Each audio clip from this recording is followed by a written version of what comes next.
Welcome to the Artist Coaching Podcast. Hello, hello. Hello, hello. Welcome, Ralph.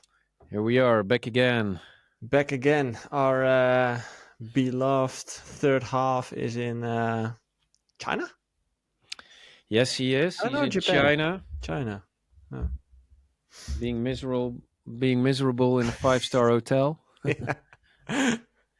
So much fun. Like, did you see that reel he posted about the robot Well, I waiter? saw him posting his hotel room.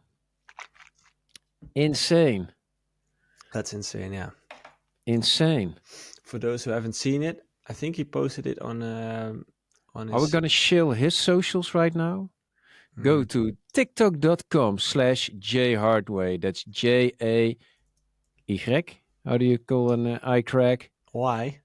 Y and then Hardway. No Hard way. dashes. No dash. Yeah, it's also on his Instagram. Yeah, I was wondering if it was a real, but it is a real. If you haven't seen it yet, make sure to check it out. He's living in the future. He's living in the future right now. Yeah, there's a robot coming to his room, bringing room service. I do gotta admit, like I said in the groups app, yeah, we have that in Holland at the Beekse Bergen, which is a big zoo where you can sleep. They It's also have actually in my robots backyard that here.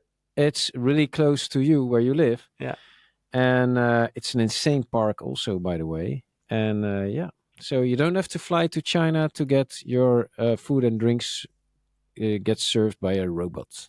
no, that's true. You even have a restaurant in Tilburg where every there's no waiter. It's just robots. Okay. It's a chain. How do you call that? Yeah, Uh, it's like a thing franchise. yeah, franchise exactly. Yeah. Anyway, how was the week? The week has been very nice. Which actually was snowing. Hard. Like everything's white here. Oh yeah, no, it just here it just evaporated like also right away. Oh really? I'm still looking at like white fields right now. We're actually like 20 kilometers apart, huh? I know it's like very white And everywhere. you're acting like you're in Austria and I'm in somewhere else. It looks like Austria. Well, it doesn't look like Austria here. Here Hmm. it just looks like the hood. The hood. And Yeah. no, it's yeah, it's been a good week. Quite productive. Been doing a lot of studio days every day actually, and except not for the weekends. Do you make music every day, or do you have like a schedule that you No, maintain? I don't have a schedule. I like to make as much music as I can, but there's always these other things that come true. I mean, we do quite a lot, and we do quite a lot ourselves. People talk about social media managers. Well, me and Marlon are also the social Yeah, media you're looking at managers. him. We're also our own fiscalists. We're our own accountants. We're our own marketing strategists. Our business managers. We do a lot Email ourselves. repliers. Sorry, Email repliers. email repliers, fast forward machines. Demo checkers. Yeah, no. It's just there's always something coming up. The thing is, with being an artist, there's all these waves of information that come to a middle, and the middle is you. Hmm. Although, if you're not like Martin Garrix big, then yeah, you have to be really big if you want people to like really take everything out of your hands. Yeah, true. Also, if you're that big, it's probably better to uh, uh, keep doing the things that you are best at, and that's probably making music and Yeah. performing. So you don't have any schedule or something. You don't have any days that you specifically box out just to work on music. Nope. So you just come into the office every day and wing Yep. it. Yep. And then I like to close up the tasks I don't like really fast, and that's the pressure I have then, so I can go back to making music, which I like doing. So you first do the hard tasks or the warm No, that tasks? just depends. Sometimes I just come in and open up FL Studio first thing, and sometimes the email gets opened up first thing, and Yeah, because depends on the mood. what I sometimes hear from artists, I had that as well, is if you kind of start your day in, let's say, an accountant mindset, and you start doing your accountancy, and then after that you have to go make music, it's hard to switch. Not for you. No, we Or just special. switch. Special guy. Yeah.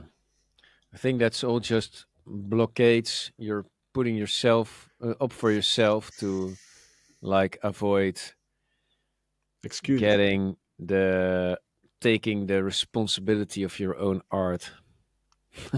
Okay. If that makes sense, probably not, but that's why we're Uh, here. Not making sense. yeah, it could make sense. Like to me, uh, if I think about that time, it's so funny for me to see with all the knowledge that I have right now. Looking at myself back then, I was such like an. I was just doing. I didn't know. I didn't have any clue. I just No, it's this. You gotta have this sense of how do you call it? Bewustzijn, consciousness. consciousness. Yeah, being conscious about what you're doing, what you're trying to achieve, like the big picture, and then within that big picture, you have all these small tasks and things. You're not doing social media, for instance, something we're talking a lot about. Social media is this means to get somewhere or not, or just a form of expression. Then that's the goal. I want to express myself. Hence, I use social media for that. And sometimes people are seeing those tasks as like, I got to post something on social media. No, you don't. You have this goal, something, and that can be like achieving success up until like I just like doing it. But the task at hand is not posting something. That's just one Step. thing. You want a step in all the shit, Yeah. and as to bijdragen, To contribute. contribute to getting towards that goal. That makes sense. Do you do, Does do that you make sense? Nice. do you even set goals? Or like, do you set yearly goals, for example, or things you want to Not achieve? like measurable goals, but the goal is to are goals. I mean, like right now, we would like to have more influence ourselves, the power to put something like our music into the market. What do we want for that is a means to reach people. And yes, then we're circling back to social media. But the more people you have on social media, the more people you can reach to promote your music and your Mm. shows. And it's also really much fun because you can show people how much fun your shows are. And with that, you can show your music. So for me, yeah, that's pretty cool to do. If you look at our socials, that's what we do, that's what we show. Yeah. You show the live shows. Yeah, definitely. So And our music, because that's also our yeah, music. Sometimes also music of other people, but because I also like that. but you don't make any like. It's not like you sit down every month and you check in with Marlon, like, "Hey, how are we doing? Are we still on track?" Or Oh, no, yeah, yeah, yeah. But okay, now, yeah, we are. But what we're more about is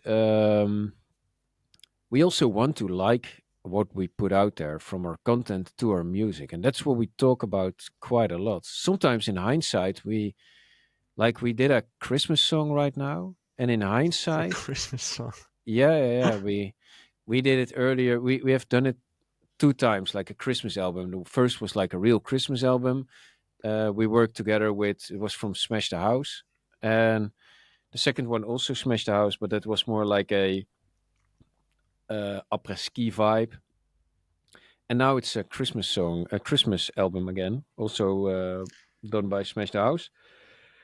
And um, we were like discussing like what kind of song do we want to do. In the end, we chose to make it a little bit nice and polished.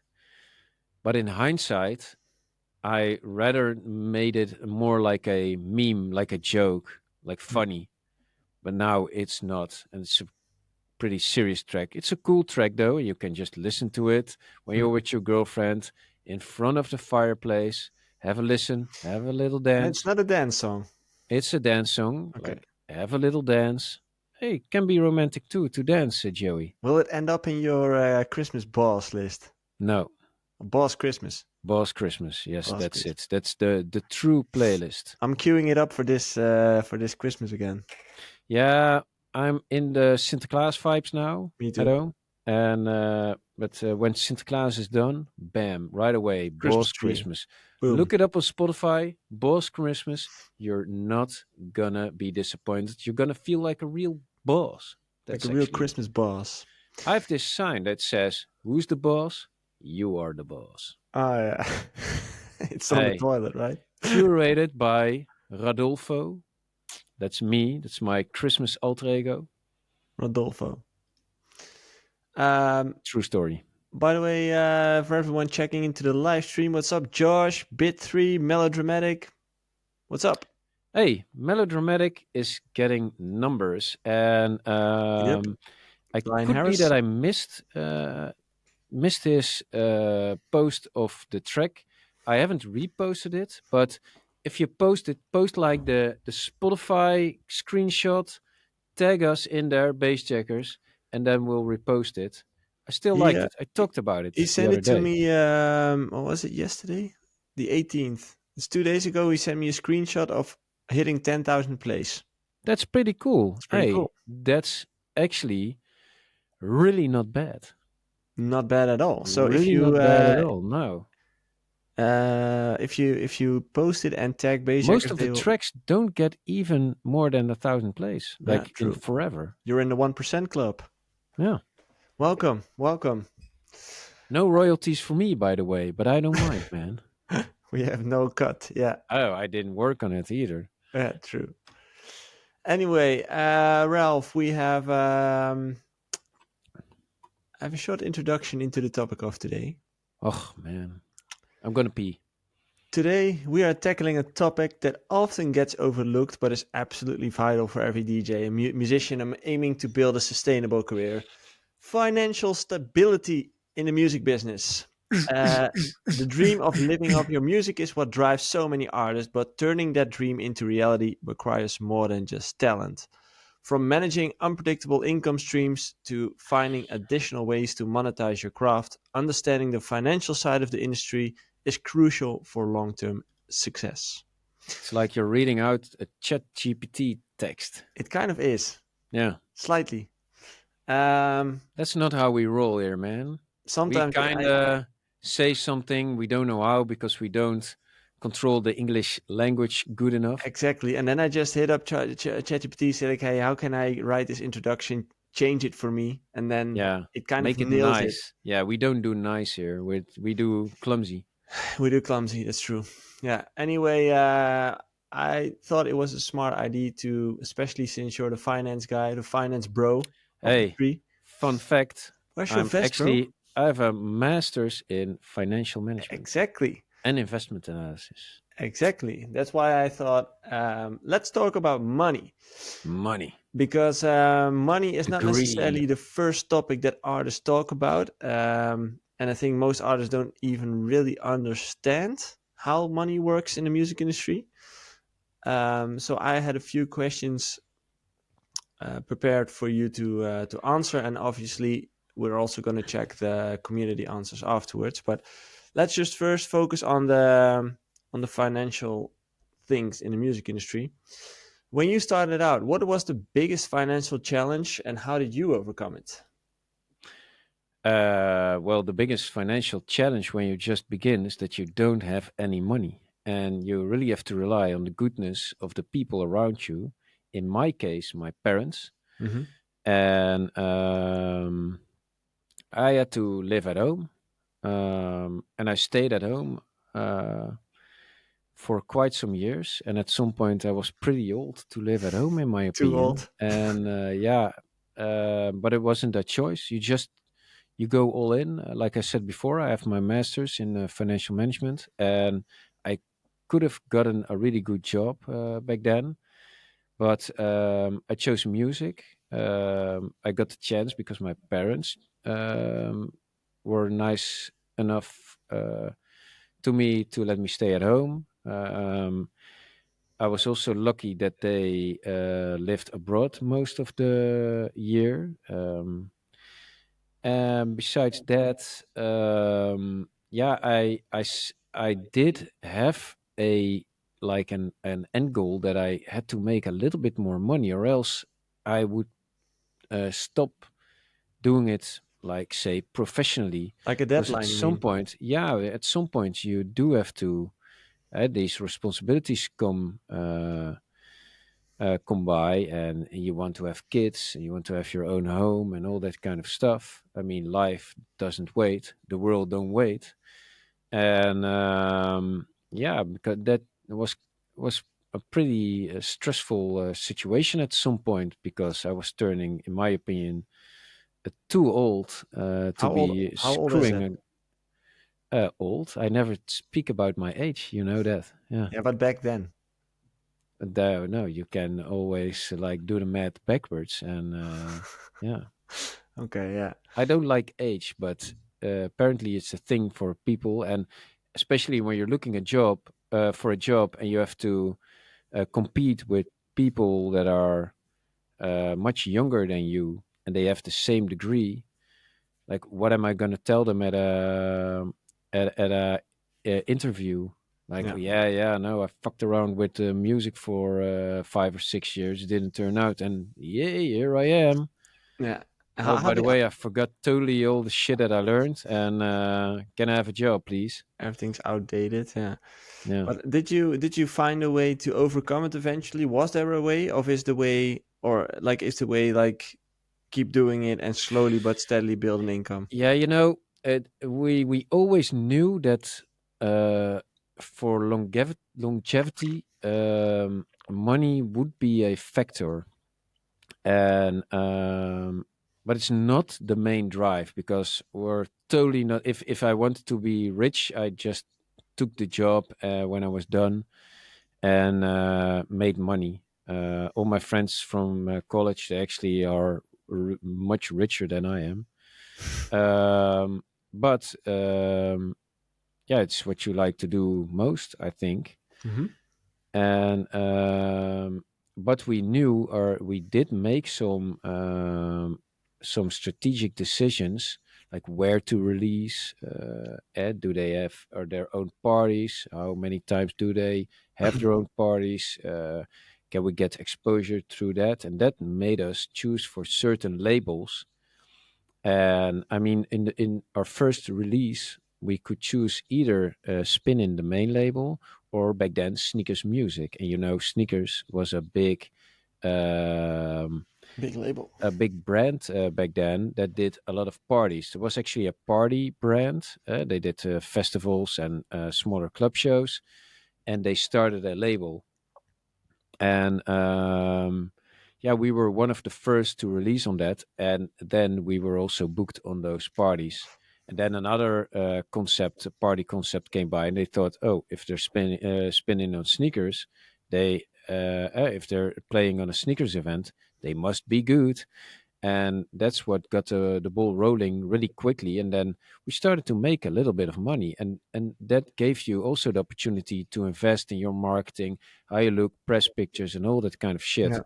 And yes, we saved up quite some money, but you also have to pay for a car in which you travel with. And yeah, it was just, yeah, we were poor people, and we didn't mind because we were having lots of fun and we were really happy. But yeah, for longevity, yeah, you need money, so you need to Yeah. make strategic decisions. Is there something you see with like aspiring DJs or producers? Like, do you see any big financial mistakes that they make? No, because I really don't know what they do. I have no clue. And the only thing I do want to say is that making a living out of music is just one of the hardest things there is, and it's probably not going to happen. Mm-hmm. Bam, there goes the bubble. All the Chances are listeners are small. gone. Yeah. And no, but that's just it. Like being a football player, and it's really hard to get there. A lot of people want it, and there's only so many seats at the table. Mm-hmm. So and yeah, I Stuff. don't know what people do, like investing in your music and your marketing. Also, that's really a grayish area of like what gives you success, where do you have to invest in, Mm-hmm. and then still that's not a guarantee to success, but that's the ongoing thing, the ongoing uncertainty you have in the music business. And everything that's marketing related, like the direct result of your input, is unknown. You just don't know. You always have these factors like time and place that can just be wrong, and you cannot know that beforehand. So tough luck for you, Yeah. or lucky for you if it does work out. What Like did you? coincidence is a big factor. Where did you invested in for the first time? Like, was it the car? Was it marketing? Or I know we at some point invested in good press pictures, yeah, but that was a different world. And I yeah. mean, Sure. like everything just looked different. And we actually, they looked really cool, and also they looked so cool that people from the Netherlands, they were thinking like, man, they must be like English or something. That they looked like we met up with a lot of DJs, and they always said like, man, I didn't even know you were from Holland. And what's this? Mm. And they had this cool look, and it also really worked out. But then again, there was a different area, time that, yeah, it wasn't so, um, yeah, widely. But people, we've learned so much since then as a sector Yeah, that, yeah, and those everything. tricks are gone. A lot of things also became a lot more easier. As like just the press pictures, for example. Right now, all you need is kind of an iPhone and good lighting, and you can Yeah, make a. still hard. It's still You, you hard. you gotta have vision, and to be honest, I was just talking to Marlon about doing new press pictures, and we don't know what to do. I need a new few too. I was looking at my press pictures, and they're from 2021 or something. I'm like, Oh, I got a yeah. little bit older. Yeah, I think ours are actually even older. Oh, No, that's not true. Also 2021, you need but to we didn't insert the didn't gray age a hair. bit, to be honest. Yeah. Um, how important is it to invest in your career? Most important. But would you recommend as an aspiring artist to, if they make their first money, to spend that on their apartment or and then Now, man, buy a cool car and a Rolex and have some fun. best thing to do? Yeah. Now, bottle service in the club. Um, no, yeah, just invest it.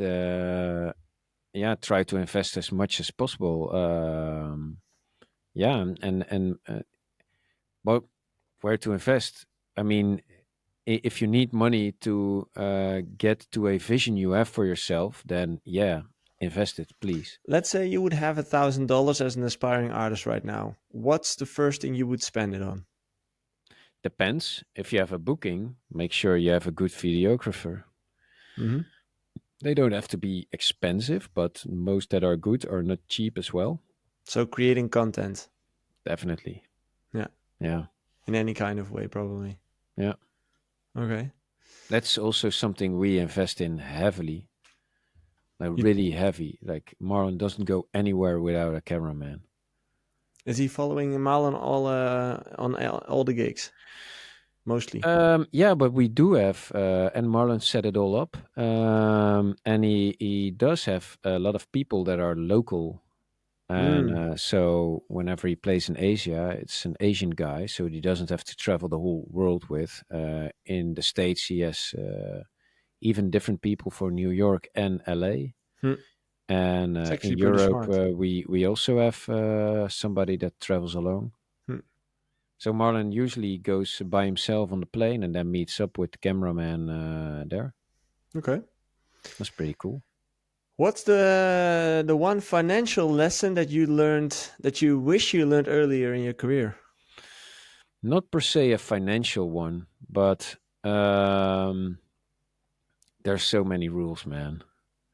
It's insane. Like And rules, as in? laws, and Oh. it's a shitload. And we had our first lawsuit when we were like 4 years in, maybe in 2010 or 11, Mm-hmm. and we had to pay a substantial amount of money. We just wanted to leave a an agency. We were at an agency and we were perfectly happy with it. And then the person who ran the agency decided to sell the agency to other people who I didn't have any relation with or whatsoever. But we never signed a contract. And then I said, like, okay, you can sell your agency, but you're not going to sell us. And we're not coming along. I don't feel those people, the vision they have for us doesn't like Resonate. is the same as we have for ourselves. And so we left. But apparently, there's a law in Holland, an agentuurovereenkomst, like an agency law. Like it's more designed for people who sell shoes of certain brand. That if they make the brand big in Holland, that the brand cannot say like, okay, now we're skipping you as a sell agent. We're going directly to the stores, which is understandable. But it also applied to us as artists. So then the law said, hey, they helped you to gain some recognition.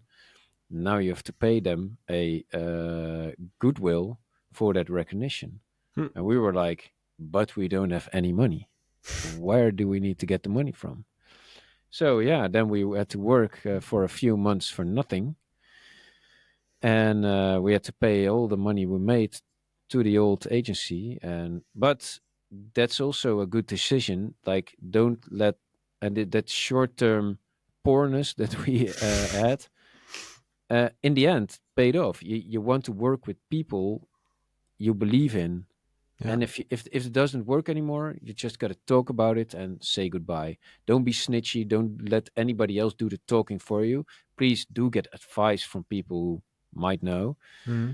And but yeah, that was the first big lesson, and that's actually one for the books. And yeah, Noted.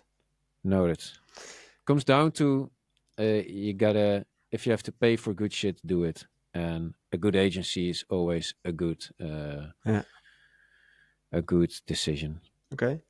Talking about management and agents, like what's their role in helping an artist stay financially stable? Nothing in Holland. In America, they have a, like they called what's called a business manager. Mm-hmm. No, they don't have a role in that. They do the acquisition of bookings, or they handle deals and all that kind of stuff. And what you do with your own money, that's your responsibility. Yeah. So yeah, there's countless of we listened to the podcasts about the fiscal guy who has to serve time in America right now. Yeah. And yeah, there's some big names who also did have some problems with, A lot of problems. yeah, Yeah. financial problems. And no, they don't. Yeah, your business is your business. Yeah. What I do recall from managers is that although it's not necessarily their task, they do kind of help slash advise you on how to deal with money or yeah, what to invest in. Let's say Mm. I never got investment advice. Oh, in your own in your own career. brand. Yeah.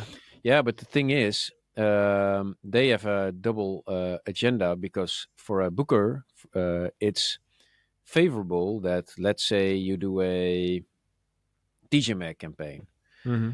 and like buy all the banners you can get at every website, and let's invest 100,000 euros.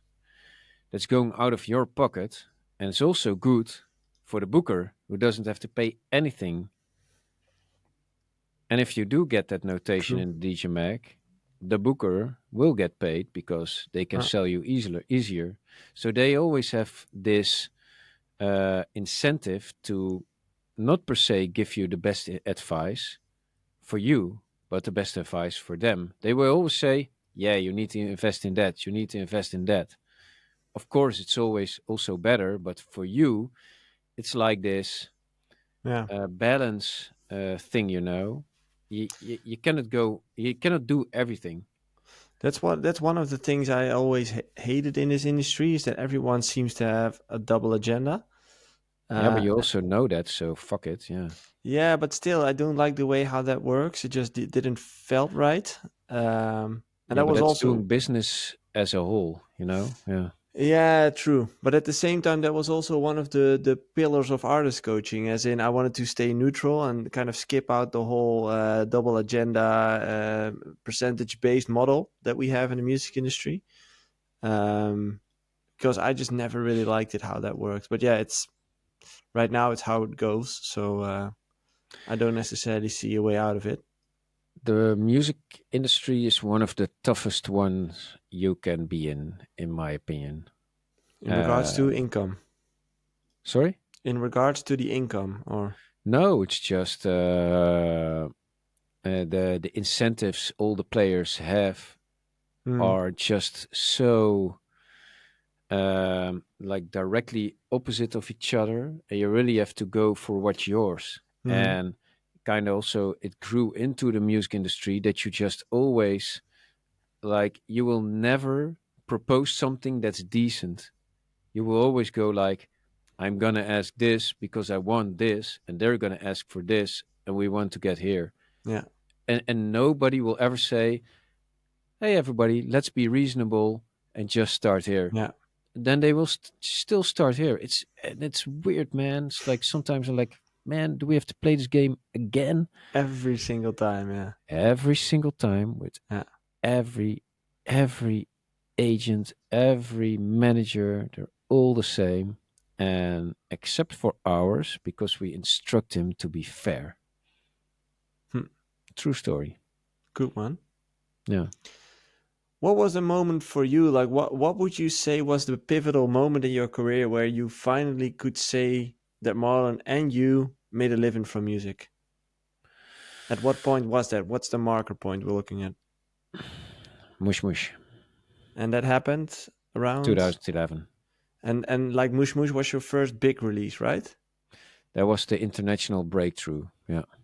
And then that helped to to get enough gigs, or Yeah. Yeah. That's the cash cow.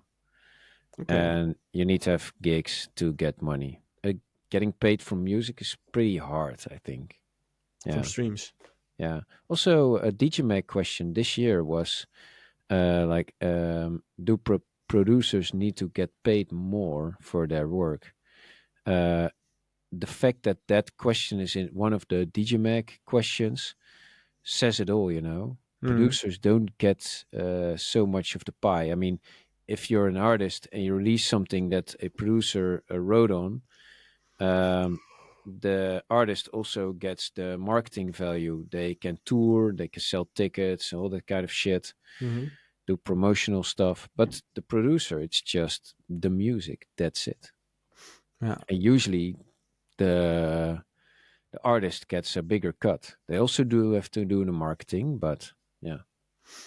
And that Mush Mush moment that you're talking about, how far in were you guys?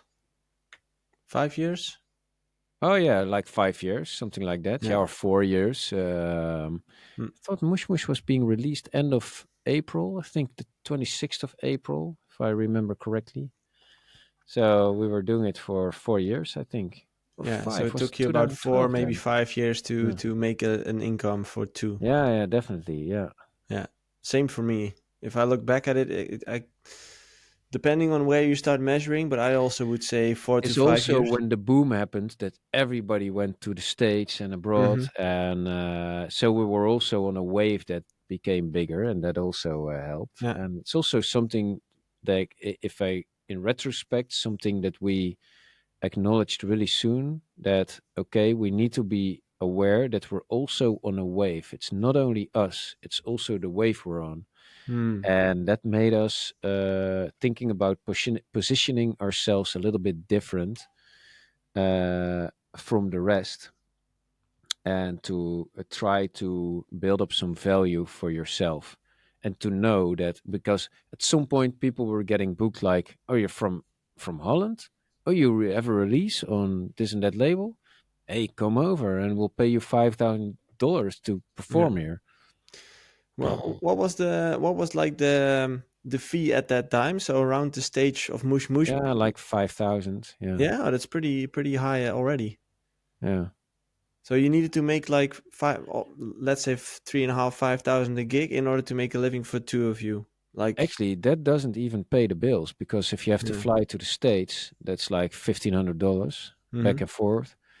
Then you always have your withholding tax when you play in the States. So they take off 30% of the top. That's $1,500. So that leaves 2,000. And hello, Mr. and Mrs. Agency come by. The US agency takes 10% of gross. The Dutch agency gets 10% of gross. That's $2,000. So you're left with nothing. But Yeah, you that's, did already pay your taxes. And you yeah, can that's true. deduct it here from your taxes, or get the refund in the States, something which I'm good at. Yeah, But some people get into jail for that. That's the podcast we were yeah, listening to. exactly. Circling back to that. But so what you then want to do is to fill up a weekend with as much shows as possible. So do a Friday, Saturday, and if possible, a Sunday or a Thursday, and get 3 shows, because then that expensive flight that gets you from Holland to the United States, you can spread it out over Hmm. everything. And but yeah, that's how it goes. So $5,000 per gig. Yeah, that's not something you get rich of. Yeah, true. Now, there was also a point in our career that a lot of people chose to go to Asia because the fees were higher there, and they neglected the States, something we never did. We went everywhere. We never chose the money, to be honest. It's always been, we never chose the money, because it's also kind of lame to play a single market so much more than the other ones, because you also want to be in touch what happens all over the world, not Hmm. certain areas. That makes you a little bit smaller of sight. And so we never, we're still playing America really a lot. It's one of our biggest markets. We're really happy for that, and we really invested in that, because that was our investment. We didn't take the big money elsewhere. We kept on going to Yeah. the States. Yeah, that's what you see. That's what we were talking about in the group chat earlier. Like, what's the market right now, right? Because you have China, or at least Asia, and then you have the US and Europe. Um, in Europe, it looks like it's the techno kind of market. Yeah, also in America, getting pretty big Yeah, now, America as especially well. the hard techno. Yeah, Huh, okay. And which then I really Asia like. is more EDM minded, or Yeah, but they're also switching now, and it's not per se that every country or market goes to one thing. I mean, house is really big in the States as well. Look at John Summit and Dom Dollar, Diplo, that kind of stuff. Maupi is doing really great there, and um, yeah, the music scene gets more dispersed, but it's also cool to see like a hard style never got really a foot in uh, the markets, other markets than Europe. yeah, Hey, they tried, and I also like Insomniac booked quite a lot of hardstyle acts, and but it just never got traction. But you see now with hard techno, which is just a little bit less hard, and that's actually getting a yeah, hold of it's a the sweet United spot. States right now. Yeah. Yeah, although hardstyle is gaining some traction in Brazil and Australia, I believe. Oh, it's been big in Australia for Yeah, quite some time. Yeah. it's getting bigger. Hmm. Cool. Let's head on to the community questions. The world is a big, big place. Yeah, do we have some questions for Joey? Because it feels like a Ralph interview today. This is a Ralph interview today. Yeah, I don't Uh, like it. Man, don't you have like this cool book about something we can talk about? Probably. Oh no, That's like Pandora's box. Pandora's box. Yeah. You just Uh, need to switch the books because you're now looking not at yeah, a but the problem is like behind this is where we do the coaching sessions. So ah. if we're in that seat, like it's more like a living room kind of You situation, need to make it able to pivot. You know. like switch the whole closet. No, yeah, make like this system underneath. You probably can buy those for pots or plants, like Hmm. the big pots that you can just like twist Rotate it, it. Yeah. rotate. Man, Yeah. that's a fucking golden idea. That's cool, Andy. That's an Do it. IKEA moment. Yeah, Yeah. IKEA has that for your kitchen closets. man, Oh. IKEA is fucking great. Let's talk about that. What's the last thing you bought at IKEA? No, skip that. I'm just fucking around. Community questions for Joey. Here we go. I don't think there is anyone Oh, for you me can answer them. for me specifically. Let me check. Jobke and Ralph. Hey, I know these guys. Question. Here's a nice question from Judgment. That Have you judge. ever thought about quitting? Yeah. And what stopped you from not quitting? Yeah, I think okay. First me, then you. Yeah. He's sitting here, by the way, in my screen. Am I also sitting there for you? Yeah, for me, you're there. Oh yeah, no, you're now pointing not at me, Oh. like you're pointing at my studio monitor. But wait, one moment. Ja? Ik ben wel bezig. Oh, ik ben wel bezig. Oh shit, sorry. Hey. Maakt niet uit. Ja. Singer. James, he's actually doing really good. He was on the Gravity record of Martin Garrix. Oh, nice. Anyway, Um, did you ever yeah, thought yeah, about yeah. At quitting? some point, you just get a little bit fed up and you take things for granted. And yeah, I thought about quitting. I think that was late 2019 ish, Hmm. 2019.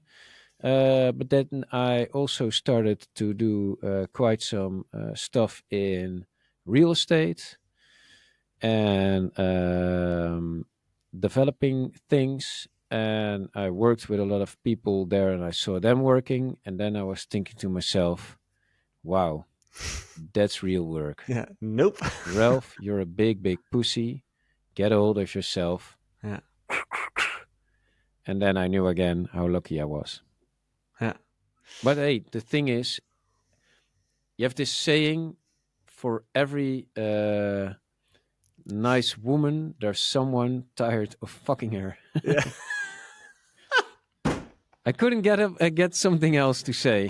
Let's quote this. Yeah. Let's Yeah, quote. it's not my own quote, by the way. My Yeah, quote exactly. is "fuck the suits." Yeah, exactly. Um, my story is kind of similar, as in obviously I quit. So I stopped my DJ career. So yes, I Quitter, thought. Sorry. quitter. Yeah, I'm a quitter. But my story is kind of similar, as in when I stopped DJing, I had to spend a few months home, back at my parents' place, and then my mother told me like you should go out and work with your hands, do something to get out of your mind. And then I started working in this clothing factory, and I kind of had the same realization as you had, like that's work, like standing there every day, 8 o'clock, clocking in, 5 p.m. you go home, every day in, day out, 5 times a week. I was like, nope, this is not for me. So it's not like I don't like working hard. It's just that I don't like that kind of work and that repetitive kind of work. And kind of having the feeling of being flexible and being free, you could say. That was one of the things I wanted to guard with my life, I would say. So I decided to create a life for myself where that was the main pillar, like freedom was the main thing that nobody was able to take away from me, and that is what I've Freedom, like Braveheart. freedom, yeah. So that's what I've been building over the past few years. Yeah. Um, And to be honest, I think you're at a place where you need to be because I gotta hand it to you, Joey. Everybody, hold your horses. I'm going to give away a compliment. let's go. You're good at what you do. Thank you. I Thank you. never believed in coaching. I told you that before. Yep. And then I started to talk to you, and you changed my mind. Was always very interesting, still is. What is it And that you like about it? What is it that kind of surprised you? what surprised me is that in some way, nobody is unique. We all work, we're all like these really complex hour watches, you know, hourlies, watches with all these things going inside us, but we do work in a similar way. All these types of humans, you can like fit us in boxes, and we do have our little nuances. Hmm. But in the end, that surprised me that when you were like describing what I was thinking, because there's more people like me, like, Hmm. Interesting. insane. Yeah, and then that's also really actually a reassuring thought, because that means that you can be helped. You know, you're never alone. The things you're facing, you're never the first. Yeah. So actually, that thought, like, wow, like almost everything is fixable. Kind of. That's Yeah. cool. I like that. Yeah. Yeah. It's a positive thought. Yeah. It is. I think what you describe is something I would have experienced as well with when I first went to a coach. Like the fact that you kind of can explain your feelings and emotions, and that you can understand why it's happening. Hmm. That alone brings so much peace in your life. Like it just creates a feeling of peace instead of anxiety. Yeah. Um, so that alone already helped me. But that's all the books, right? That's all the knowledge. And then comes like the all little details, as you mentioned, as in how is your life looking and what do you do and what kind of That's parents did you actually you're have? describing now is the knowledge part. What you're describing the books is the information. Yeah, Comes exactly. data, information, knowledge, and then comes Experience, wisdom. wisdom. Ah, And there okay. we have the wisdom tiles. We do have the one liners. Those are the wisdom bombs. Yep, exactly. We don't have them so many. But like fuck the suits is one of them. That's one of them. That's Exactly. wisdom. By the way, he tagged you. He mentioned it in the chat. Oh, cool. He tagged you, so it should be on Instagram somewhere. I'm gonna look at it Let me right check another now. question. This is an interesting one from Josh. No, man, I actually see him right here. Melodramatic. Yeah, that's it. Who did he tag? Who did you tag? I have him here 2 days ago. Melodramatic. Can you let us know who you tagged and how and where? Because Ralph can't find it. Question from Josh. I don't have a booking agent at the moment, so I'm trying to arrange all of my shows myself. I have some upcoming international shows, and I'd like to know what is the Hmm. best way to negotiate a fair fee. Man, I don't know. It's tough, right? Yeah, it's. I mean, depends on how many people there are. What's Um, important for the promoter? Like maybe that's good to understand as an artist when you go into a negotiation. Like why is he in this conversation it or depends she? on what they're doing. You know, what kind of party is there? Is do they have like these big headliners? Are you like a filler? Which we're usually also fillers for Tomorrowland or any other big festival, or are you a headliner? Then makes also a little bit different. How many people are coming? What's the ticket price? All that kind of stuff may determine. I mean, if they ask 50 euros a ticket and they have a capacity of 1,000, and you are the headliner, yeah, then it doesn't make sense that you only make 2,000 euros, because they're going to make 50,000 on tickets price alone, ticket Yeah, sales. Yeah, they do bear the risk, but yeah, come on, that's too far apart. And that's the thing. When you're, I mean, Josh is making waves. they can pay for that. You have your travel fees, and you just need to make sure, like, okay, I have my travel costs. What do I want to keep next to that? Um, yeah, and that's something he has to decide for himself. And yeah, that's only the variable cost. I mean, you also have Yeah. your constants, your computer, your studio, your everything you have. And but let's be honest, it's the investment phase. Maybe you can do more bookings or not. Just talk to them. Maybe they want to do a regularly thing. Yeah, but I would just break it down like, okay, I have my variable cost, which is travel cost, hotel thing. Do you want to bring a videographer? Can also be really good for them. Maybe they have a videographer on the premises or not. Also something to keep in mind. And then yeah, a little bit for yourself. What would you say is like a decent fee for the level where Josh is right now? I really don't know. Yeah, so hard. Yeah, look, I I'm aware of Josh and what he's doing, but I'm not like really knowing. I don't know his numbers, what he gets, what he usually does, and all that kind of stuff. So I cannot judge on that. I'm not a booker, also, so that's not my expertise.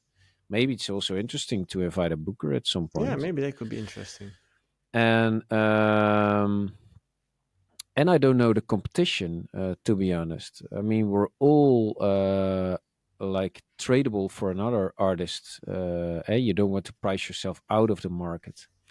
I mean, for us, you can also get 10 others. But it's also the thing for Tiesto or Garrix. You can take either one of them. And if Tiesto asks for 1 million and Martin Garrix wants 400,000, I mean, I don't know what they ask, but it's quite a lot of, probably quite a lot of money. You might probably get Martin Garrix. Yeah, And exactly. but Tiesto probably has his reasons to get ask 1 million. I don't know, and but everybody's tradable for somebody else. Yeah, true. Here's a question from Suks. Would Ralph still have pursued a music career if he would be a solo artist, so he had to do the DJ shows himself?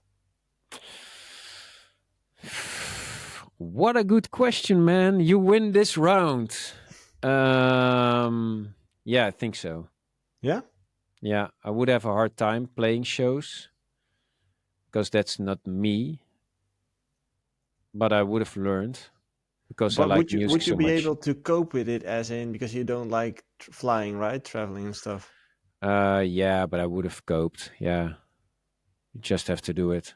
I mean, in the beginning, I traveled along with Marlon quite a lot, and also that learned me that I'm not gonna do it. I'm not as good at this as Marlon. Marlon's a beast. But yeah, you if you, I mean, at that point, in our career, Marlon did like 105 shows abroad. You could also do 60. Yeah, Hmm, okay. and still be hard for me. Yeah.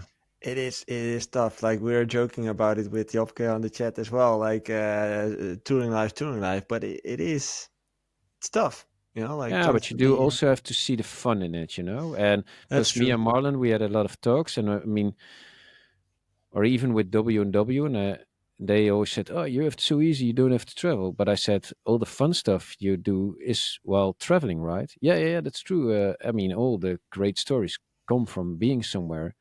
Yeah. I mean, it's also a lot of fun, Hmm.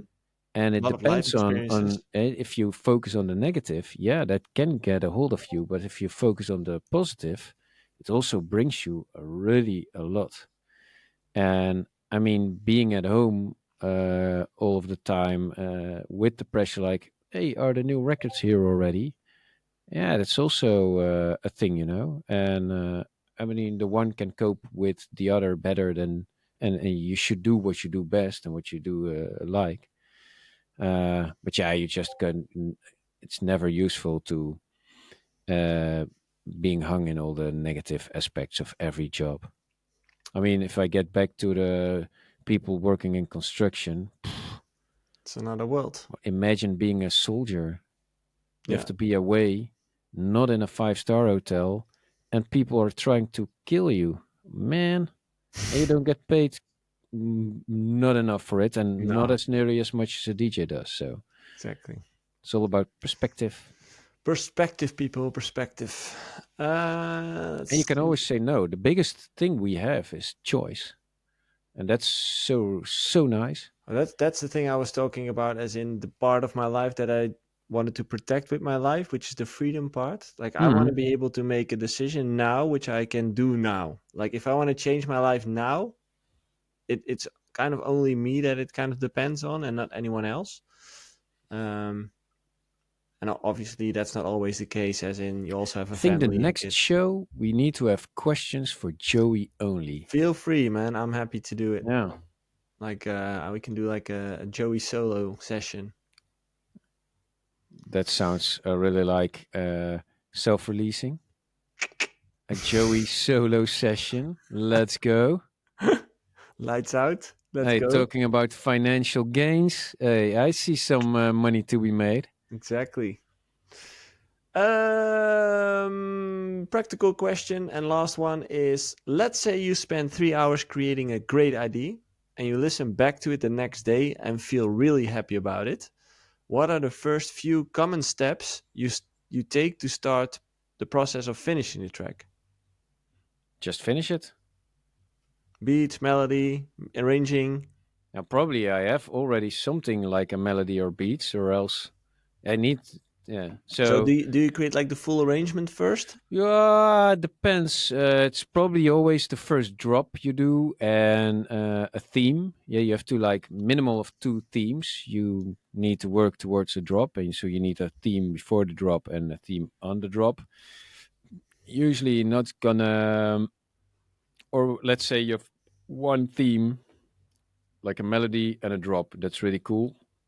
You still like it. I always know I like it when I have also the first. It needs to drop first, and then I need to know the impact because a drop can sound cool on itself, but it also has to drop. And yeah, um, and then yeah, okay, like what does it need? Do it needs one more theme or two, or yeah, you just start arranging and making stuff. I actually don't have like a game plan over there. I do No, listen to a lot of other music to see how they their solutions are. but I kind of think that that's the message. As in, one of the things I always notice with aspiring artists is that they tend to believe that bigger artists have it all figured out. No, no, no. And I what always had that. I always thought like guys like Steve Angelo, you're a fan of him, and like he knew how to make a certain synth. No, no, no. He just came across something that Yeah, gave him ideas, and I also know that now. And what I also like about Steve Angelo is that he did Knas, which was a sample there from was a I think a sample, Vengeance sample but also, holy shit! like When a I loop. first heard that Yeah. track, I was like, "Wow, Yeah, and he didn't make the whole lead. it's a It was sample." Yeah, just a sample, but I salute him for it to for using it yeah, because if it sounds good, it is good. for And on the track. yeah, That's a so timeless one. yeah, that's the thing. Yeah. What Yeah, but was I I saying think it's again? good for artists to realize that even if you are making a living from this or play 150 shows a year, like even at that level, you're just figuring things out. You know, like there is no structure or plan. It's just like try to do the best thing at the best moment. That's about it. Just fuck around with sounds and see where it gets you. Exactly. Yeah. Anything to shill, Ralph? So much, man. So much. Thanks for asking. How We need much to have a do we have an tune. hour? I'm gonna make a No. tune out of this. I'm gonna make jingles for the next episodes, Yeah. like Ralph's No. shill corner. Yeah, it's Shill Corner. No, we just released Boadicea, which is a really cool track. It's a vocal track. I think it's really nice up tempo. You can play it in your set and you can also just listen to it in the gym, while you're peeing, whatsoever. And no, it's a really cool one. I made it here with Renze, and his girlfriend Babs is singing on it, which is Oh, she also was a cool having lunch fact. with us back then, right? Yeah, yeah. Is that his girlfriend? That's his girlfriend, yeah. Oh, I didn't know that. Yeah, that's why they were kissing. And no. Oh, I thought that was normal in your office. No, okay. No, we're weird here. But Yeah. no, and I'm really excited about the cornfield chase that's coming the 6th of December. We also did a Christmas song that's coming next, no, I think in 8 days. So that's next week, Friday. 9 days then. Yeah, Yeah. must be. Probably. 29th. We Yeah. did redid last Christmas, but we did it in a nice way. It's a cool, nice track, but it should have been funny and ugly. Can you send it to me? I'm pretty curious. I can send it to Did you. you? But did you made it under the BASSJACKERS name or? Yeah. Okay. Curious to hear it. Last Christmas, Yeah, I it's gave you my what a heart. No, track. and we're actually very much, we have a lot of music. We're going to drop a lot on our SoundCloud as well. And for everybody who's not over there, you can always get the extended files of all our tracks. We just give them away. We're nice people, On man. SoundCloud. Yep. You do Okay. have to, there's usually a pre save attached to it or something. And Yeah. Okay. although I don't know if the download link stays up, it's usually before the release. So before the release, get to SoundCloud and get all your friends over there. Everybody. For everyone still listening right now, Make thank you for Bass Checkers listening. great again. Don't forget to like, subscribe on our Oh, channels. yeah. I just noticed that we are way well above the 500, so we're growing. We're growing. The momentum is gaining. So thank you for that. Also, don't forget to check out our socials where we keep you up to date every week with reels from these conversations. So check that out, and then we will be back next week, probably with Jobka as well, and we Ah, can hear stories about China and his yeah, I'm complaints. looking forward to it. Yeah, And also, don't forget to send in your questions for this bad boy right here, Joey Suki. yeah. Let's do that. I'll mention it in the Discord as well. That's it for now. Thanks for listening, and see you all next week. Bye bye. Adios.